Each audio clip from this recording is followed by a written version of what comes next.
В эфире новости и краткий обзор событий.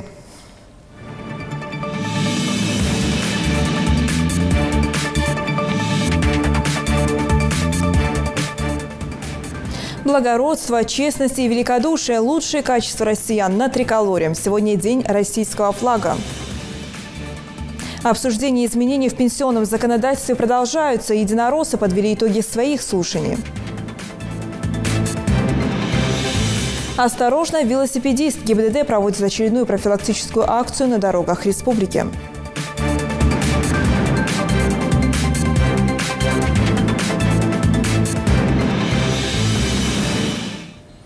Сегодня отмечают день рождения главного символа державы – государственного флага России. Именно 22 августа, 26 лет назад, над Белым домом в Москве впервые официально был поднят трехцветный российский флаг, заменивший в качестве государственного символа красное полотнище с серпом и молотом.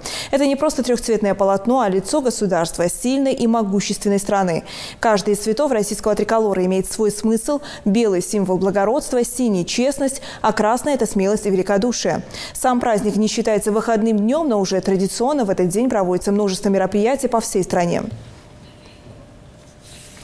Парламентарии и гражданские активисты, представители регионов России собрались накануне в зале Госдумы, чтобы обсудить изменения в пенсионном законодательстве. По словам председателя Счетной палаты Алексея Кудрина, предлагаемые правительством меры назрели уже давно. Из 1,5 миллиона россиян, вышедших на пенсию в прошлом году, половина продолжают работать. В «Единой России» предлагает запустить федеральную программу переквалификации работников предпенсионного возраста.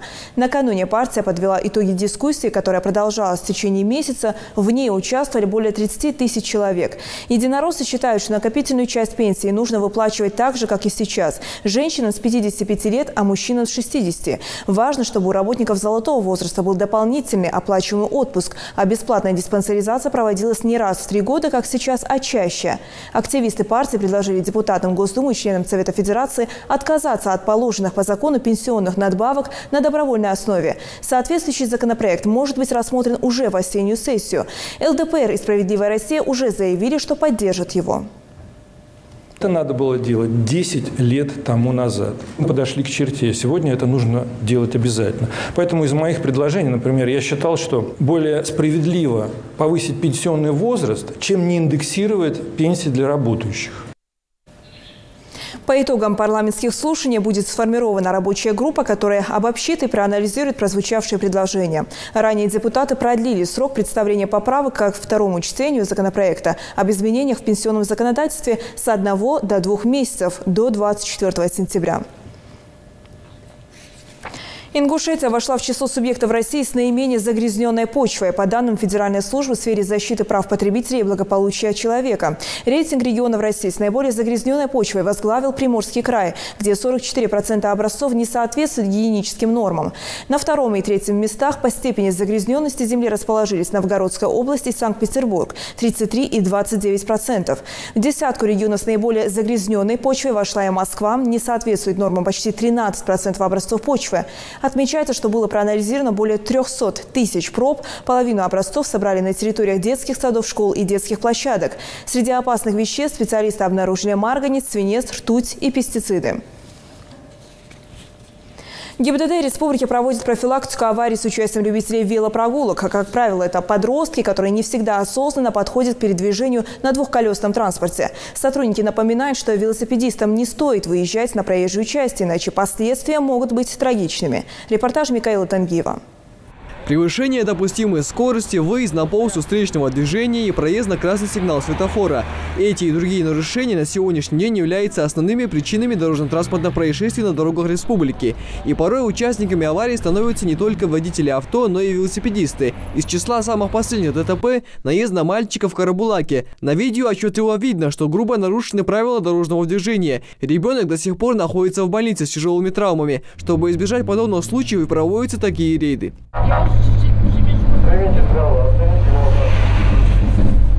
Первый же нарушитель не заставил себя долго ждать. Сотрудники госавтоинспекции разъясняют подростку, в чем он не прав и как нужно вести себя возле дороги. Специально есть отведенные места для велотранспорта. Есть, да? Велотропеги есть.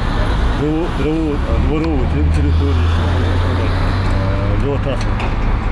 Но вы создаете помехи для водителей.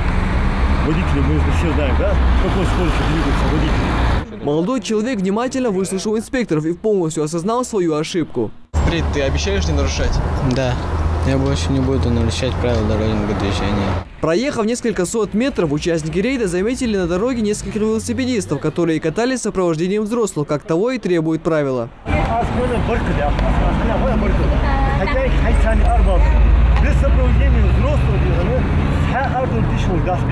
Ребенок, который управляет велотранспортом, он должен знать правила дорожного движения. Ни в коем случае нельзя кататься вблизи проезжей части. Мы видим, сколько дорожно-транспортных происшествий произошло в этой неделе.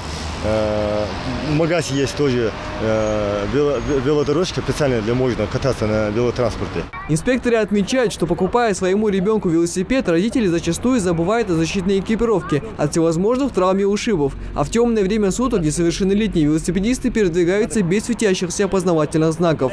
Поэтому сотрудники госавтоинспекции в очередной раз напоминают о мерах безопасности. Неоднократно мы обращались к родителям о том, чтобы они относились более ответственно к своим детям, своим чадам, потому что это ваше будущее. Насколько вы сегодня будете воспитывать в них культурных и воспитанных граждан нашей Республики Российской Федерации, настолько они завтра вам принесут положительные эмоции. Не хотелось бы, чтобы сегодняшние глаза родителей плакали от того, что их дети попали в дорожно-транспортное происшествие, и наши дети не переживали тот страшный стресс, который они сегодня видят на дорогах нашей республики. Микаил Тангиев, Хамзат Халухоев, Новости 24.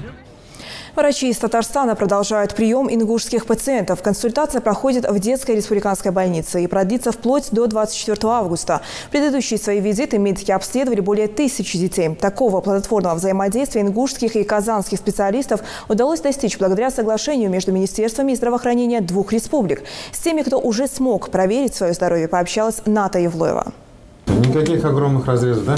Обещали 2 разреза внизу, наверху, да? Маленькому Исмаилу Дударову врачи провели операцию на почке. Прошло уже несколько недель, швы затянулись, жалоб нет. Сегодня же пациент вместе со своей мамой пришел убедиться, что все анализы в норме.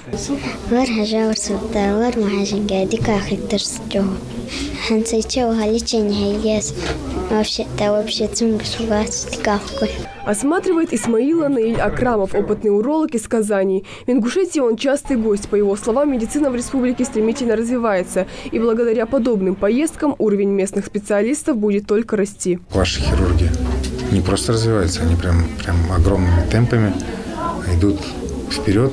И не просто догнали, я бы сказал, даже обошли многие регионы по хирургическим техникам, которые они здесь выполняют.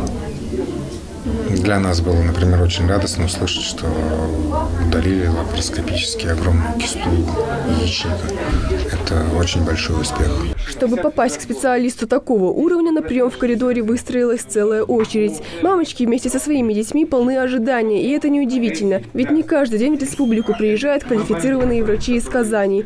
А в Татарстане, как известно, уровень развития медицины лучший по стране. К тому же для ингушских докторов это еще один шанс набраться опыта. Я думаю, что это бесценный опыт, потому что врачи такого уровня могут запросто приезжать в республику, участвовать в жизнедеятельности нашего учреждения, нашей детской республиканской больницы.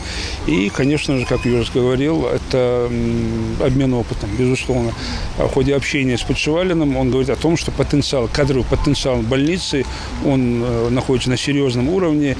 Есть задор, есть желание, огромное желание молодых специалистов нашей больницы. Специалисты приезжают в Ингушетию уже 6-й раз. В прошлое они проводили курс лекций и семинаров по профилактике, лечения и оперативного вмешательства детских заболеваний. До этого они тоже приезжали, обменивались опытом, делали сложные операции. Насколько я знаю, это с использованием таких миллиметровых инструментов, медицинских инструментов.